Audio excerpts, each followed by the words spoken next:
സ്വാഗതം page 10 സ്റ്റോറീസിലേക്ക്. French president Emmanuel മാക്രോണിന്റെ നയതന്ത്ര നീക്കം ഫലം കണ്ടു. അങ്ങനെ കാനഡയും പലസ്തീൻ രാഷ്ട്രത്തെ അംഗീകരിക്കാൻ ഒരുങ്ങുകയാണ്. ഇതോടെ ഇസ്രയേൽ കൂടുതൽ നയതന്ത്രപരമായി സമ്മർദ്ദത്തിലാകും. ഫ്രാൻസ് പലസ്തീനെ അംഗീകരിക്കാൻ തീരുമാനിച്ചതിന് പിന്നാലെ ഗാസയിൽ ആക്രമണങ്ങൾ കുറയ്ക്കാനും നിയന്ത്രണങ്ങൾക്ക് ഇളവ് വരുത്താനും ഇസ്രയേൽ നിർബന്ധിതമായിരുന്നു. പട്ടിണിയിലേക്ക് പോയ ഗാസക്കാർക്ക് ഭക്ഷണം എത്തിക്കാൻ സന്നദ്ധ സംഘടനകളെ ഇസ്രയേൽ ഇപ്പോൾ അനുവദിക്കുന്നുണ്ട്. അമേരിക്കയുടെ തീരുവ ഭീഷണികളെ വകവയ്ക്കാതെയാണ് കാനഡ പലസ്തീനൊപ്പം നിൽക്കാൻ തീരുമാനിച്ചിരിക്കുന്നത്. തീരുമാനം പ്രധാനമന്ത്രി മാക്കാർണി പ്രഖ്യാപിച്ചതിന് പിന്നാലെ ഇനി കാനഡയുമായി വ്യാപാര ബന്ധമേ ഉണ്ടാകില്ല എന്നുള്ള ഭീഷണിയുമായി ട്രംപ് രംഗത്ത് വന്നിട്ടുണ്ട്.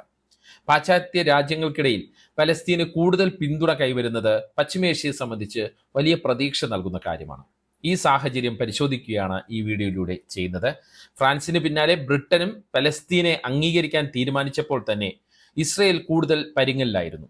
അതിന് ആക്കം കൂട്ടുന്നതാണ് കാനഡയുടെ പുതിയ പ്രഖ്യാപനം. ഇങ്ങനെ പ്രധാനപ്പെട്ട G7 രാജ്യങ്ങളുടെ പലസ്തീൻ പിന്തുണ ഇസ്രയേലിനെ സംബന്ധിച്ച് ഉറക്കം കെടുത്തുന്നതാണ്.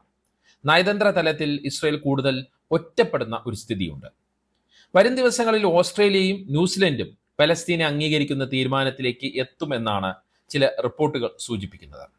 യൂറോപ്പ് കേന്ദ്രീകരിച്ച് ഫ്രഞ്ച് പ്രസിഡന്റ് ഇമ്മാനുവൽ മാക്രോൺ നടത്തുന്ന നയതന്ത്ര നീക്കങ്ങളാണ് പലസ്തീൻ രാഷ്ട്രത്തെ അംഗീകരിക്കാനുള്ള യൂറോപ്യൻ രാജ്യങ്ങളുടെ തീരുമാനത്തിന് പിന്നിൽ.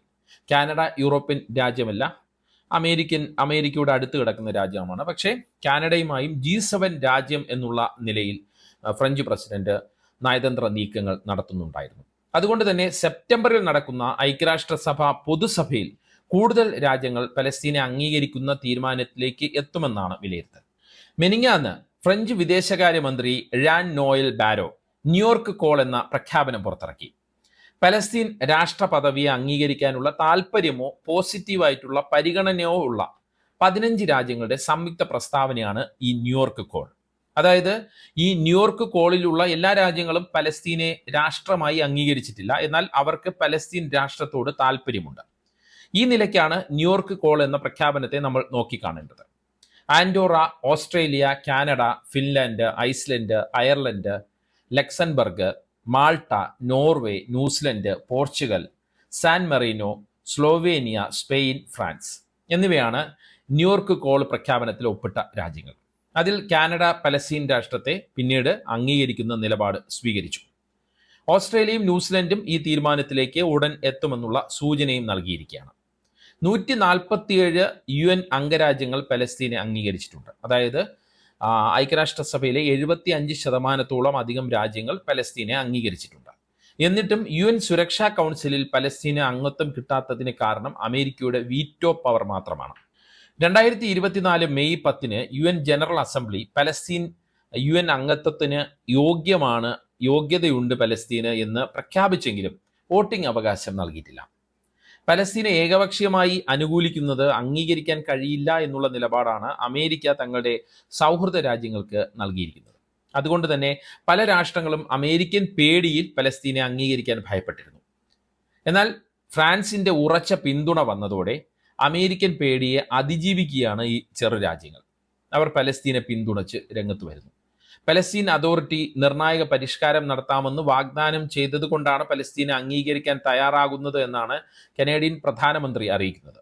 2026 പൊതു തെരഞ്ഞെടുപ്പ് നടത്താമെന്ന് പലസ്തീൻ അതോറിറ്റിയുടെ പ്രസിഡന്റ് മഹ്മൂദ് അബ്ബാസ് ഉറപ്പ് നൽകിയിട്ടുണ്ട് എന്നും അദ്ദേഹം പറയുന്നു.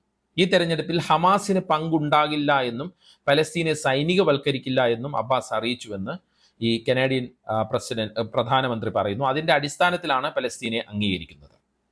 ഇസ്രയേലിന് ശാശ്വതമായ സമാധാനം കിട്ടാൻ സുസ്ഥിരമായ ഒരു പലസ്തീൻ രാഷ്ട്രം അനിവാര്യമാണെന്നും കാർണി കൂട്ടിച്ചേർക്കുന്നു. ഗാസയ്ക്കെതിരെ യുദ്ധം അവസാനിപ്പിക്കാൻ ഇസ്രയേൽ തയ്യാറാകുന്നില്ല എങ്കിൽ പലസ്തീൻ രാഷ്ട്രത്തെ അംഗീകരിക്കുമെന്നാണ് ബ്രിട്ടീഷ് പ്രധാനമന്ത്രി കെയ്ർ സ്റ്റാമർ കഴിഞ്ഞ ദിവസം പറഞ്ഞത്. ഐക്യരാഷ്ട്രസഭ പൊതുസഭയിൽ ഇസ്രയേലിനെതിരെ നിർണായക നീക്കമുണ്ടാകുമെന്നും സ്റ്റാമർ, അതായത് ബ്രിട്ടീഷ് പ്രധാനമന്ത്രി, മുന്നറിയിപ്പ് നൽകി. ഹമാസ് വിട്ടുവീഴ്ചയ്ക്ക് തയ്യാറാകണമെന്നും സ്റ്റാമർ പറഞ്ഞിരുന്നു. അതായത് ഒരേ സമയം ഇസ്രയേലിനും ഹമാസിനും മുന്നറിയിപ്പ് നൽകുകയാണ് ബ്രിട്ടീഷ് പ്രധാനമന്ത്രി ചെയ്തത്. ഇസ്രയേലിനെ കരുതലോടെ സമീപിച്ച് പലസ്തീന് പിന്തുണ നൽകുക എന്ന തന്ത്രമാണ് സ്റ്റാമറും കാർണിയും സ്വീകരിച്ചിരിക്കുന്നത് എന്ന് നമ്മൾ മനസ്സിലാക്കണം. അതിനുവേണ്ടിയാണ് ഹമാസിനെ തെരഞ്ഞെടുപ്പുകളിൽ നിന്ന് മാറ്റി നിർത്തണമെന്ന് കാർണിയും ഹമാസ് വിട്ടുവീഴ്ചയ്ക്ക് തയ്യാറാകണമെന്ന് സ്റ്റാമറും ആവശ്യപ്പെട്ടു.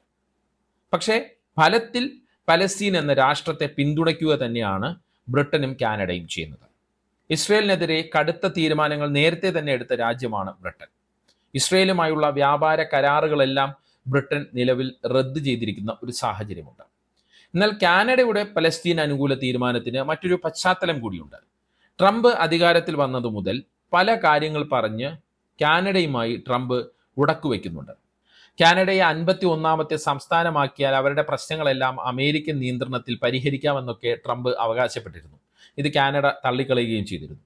തീരുവയുടെ കാര്യത്തിലും നയങ്ങളുടെ കാര്യത്തിലും കാനഡയും അമേരിക്കയും തമ്മിൽ വലിയ രീതിയിലുള്ള അഭിപ്രായ വ്യത്യാസങ്ങൾ ഉണ്ട്.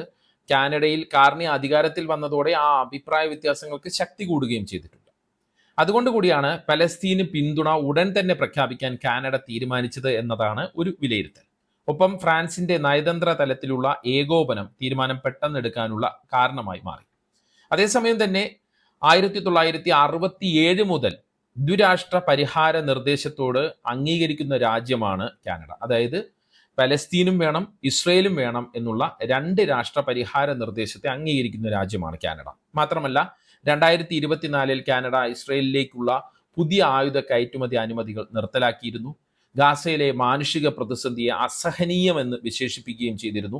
30 മില്യൺ കനേഡിയൻ ഡോളറിന്റെ മാനുഷിക സഹായവും പലസ്തീൻ അതോറിറ്റിയുടെ ഭരണപരിഷ്കാരത്തിനായി 10 മില്യൺ ഡോളറും കാനഡ പലസ്തീനു വേണ്ടി പ്രഖ്യാപിച്ചിരുന്നു. പലസ്തീനെ രാഷ്ട്രമായി പിന്തുണയ്ക്കുമ്പോൾ ഹമാസിനെ ജനാധിപത്യ പ്രക്രിയയിൽ നിന്ന് ഒഴിവാക്കണമെന്ന് കാനഡ നിലപാട്, ഞാൻ നേരത്തെ പറഞ്ഞതുപോലെ നിലപാട് നേരത്തെ തന്നെ സ്വീകരിച്ചിട്ടുണ്ട്. ആ നിലപാട് ഇപ്പോൾ ആവർത്തിക്കുന്നുമുണ്ട്. കാനഡയുടെ പ്രഖ്യാപനത്തിന്റെ സ്വാധീനമാണ്, അതായത് കാനഡ ഇപ്പോൾ പലസ്തീനെ അംഗീകരിക്കുമ്പോൾ അതിൻ്റെ ഒരു സ്വാധീനമാണ് ഓസ്ട്രേലിയയും ന്യൂസിലൻഡും സമാന തീരുമാനത്തിലേക്ക് എത്തും എന്ന് നമ്മൾ പറയാനുള്ള കാരണം. ഇസ്രയേലിൽ നിന്നും അമേരിക്കയിൽ നിന്നും കടുത്ത സമ്മർദ്ദങ്ങൾ ഐക്യരാഷ്ട്രസഭ പൊതുസഭ നടക്കുന്നതിന് മുമ്പ് ഫ്രാൻസിനും ബ്രിട്ടനും കാനഡയ്ക്കും മേൽ ഉണ്ടാകുമെന്നുള്ള കാര്യം ഉറപ്പാണ്. ഹമാസിന്റെ ഭീകരവാദത്തെ ന്യായീകരിക്കുന്ന നിലപാട് എന്നതാണ് അമേരിക്കയും ഇസ്രയേലും ഉയർത്തുന്ന വിമർശനം. ഫ്രാൻസിന്റെയും കാനഡയുടെയും ബ്രിട്ടന്റെയും തീരുമാനം ഇസ്രയേലിന്റെ അസ്തിത്വത്തെ തന്നെ ചോദ്യം ചെയ്യുന്നതാണ് എന്നാണ് ഇസ്രയേൽ പറയുന്നത്. കാനഡയ്ക്കെതിരെ തീരുവ ഭീഷണിയാണ് ട്രംപ് ഉയർത്തുന്നത്, ഞാൻ നേരത്തെ പറഞ്ഞതുപോലെ. എന്നാൽ ഫ്രാൻസിനോടും ബ്രിട്ടനോടും ഭീഷണികളുമായി ട്രംപ് രംഗത്ത് വന്നിട്ടില്ല. എന്തായാലും G7 രാജ്യങ്ങൾ പലസ്തീൻ പരിഹാരത്തിന് നേതൃത്വം നൽകാൻ തന്നെയാണ് ഉദ്ദേശിക്കുന്നത് എന്നുള്ള കാര്യം വ്യക്തമാണ്. അത് തന്ത്രപരമായ ഒരു നേതൃത്വം നൽകാനാണ് അവർ ഉദ്ദേശിക്കുന്നത്. അതിന് പ്രധാന കാരണം ഗാസയിൽ ഇസ്രയേൽ നടത്തുന്ന ക്രൂരമായ ആക്രമണം തന്നെയാണ്. ഇത് മനസ്സിലാക്കിയിട്ട് തന്നെയാണ് ഗാസയിലെ ആക്രമണങ്ങൾക്ക് വ്യാപ്തി കുറയ്ക്കാൻ ഇസ്രയേൽ ഇപ്പോൾ തീരുമാനിച്ചിട്ടുള്ളത്. മാത്രമല്ല ആക്രമണങ്ങൾക്ക് ഇടവേള നൽകാൻ തീരുമാനിച്ചതും അതിൻ്റെ കാരണം കൊണ്ട് തന്നെയാണ്. അല്ലെങ്കിൽ ഇപ്പോൾ ഫ്രാൻസ്, ബ്രിട്ടൻ, ഇപ്പോൾ കാനഡ. ഫ്രാൻസ് നിലപാടെടുത്തപ്പോൾ തന്നെ ഇസ്രയേൽ പിന്നോട്ട് പോയി. എന്തായാലും ലോക സാമ്പത്തിക ശക്തികളുടെ പലസ്തീൻ അനുകൂല നീക്കം വളരെ ആശ്വാസകരമാണ്. ഇറാന്റെ ശക്തി ആർജിക്കലും റഷ്യയുടെ പിന്തുണയും മറുഭാഗത്തുണ്ട്. ഒപ്പം സൗദിയുടെ നേതൃത്വത്തിൽ അമേരിക്കയ്ക്ക് മേലുള്ള സമ്മർദ്ദവും ഒരു ഭാഗത്തുണ്ട്. ഇതെല്ലാം പലസ്തീൻ വിഷയത്തിൽ ഇസ്രയേലിനെയും അമേരിക്കയും നിലയ്ക്ക് നിർത്തുമെന്ന് നമുക്ക് പ്രത്യാശിക്കാം. ഈ വീഡിയോയെക്കുറിച്ചുള്ള നിങ്ങളുടെ അഭിപ്രായങ്ങൾ കമൻറ്റ് ചെയ്യുക. വീഡിയോ അപ്ഡേറ്റുകൾക്കായി കമൻറ്റ് ബോക്സിലുള്ള വാട്സപ്പ് ലിങ്കുകൾ ക്ലിക്ക് ചെയ്യുക. നന്ദി, നമസ്കാരം.